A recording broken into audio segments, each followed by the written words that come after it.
बहन सुतल नहीं खो सुते देवा तब न सुतब। अरे का हो गया? आधी रात ले घूमत हुआ का हो गया? सुनो बोला बोला बोला। दूर दूर हमसे ना हटल रहा राजा हो, दूर दूर हमसे ना हटल रहा राजा हो, बन के रचोइया सटल रहा राजा हो।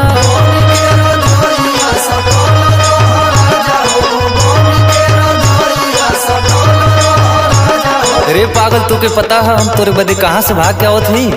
अरे उ सरवनवा मिल गए ह, सुरती बनावे लगल ह। हाँ तो के सब मिली, हमके छोड़ के सब मिल जाई तो के। अरे पागल गुस्सा मत कर, सुन सुन। धीर धर तो से ना हटल रहो रानी हो, धीर धर तो से ना हटल रहो रानी हो, बन के रजोइया सटल रहो रानी हो।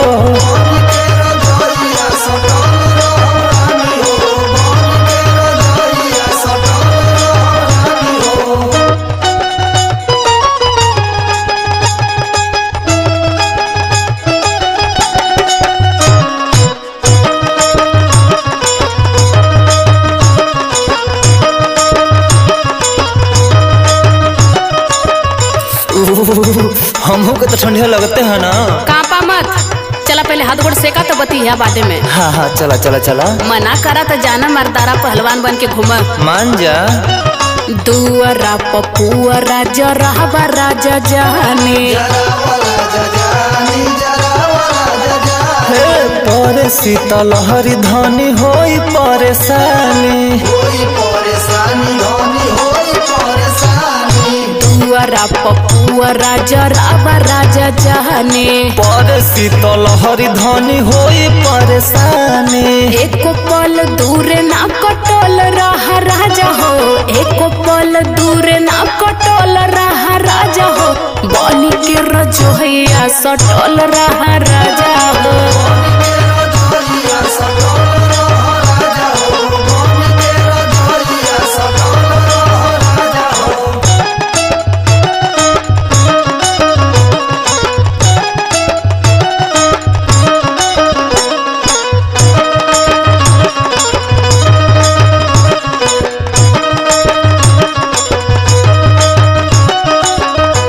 ऐसा नहीं कि यहाँ से चला आग तपले काम ना चले। ठीक है भाई, तसला हथवे से का था, पिठिया तो पाला हो गइल बा।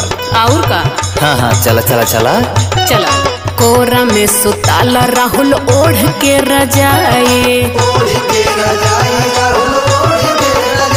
अरे देहिया से देह सट गर्मी आई जाई,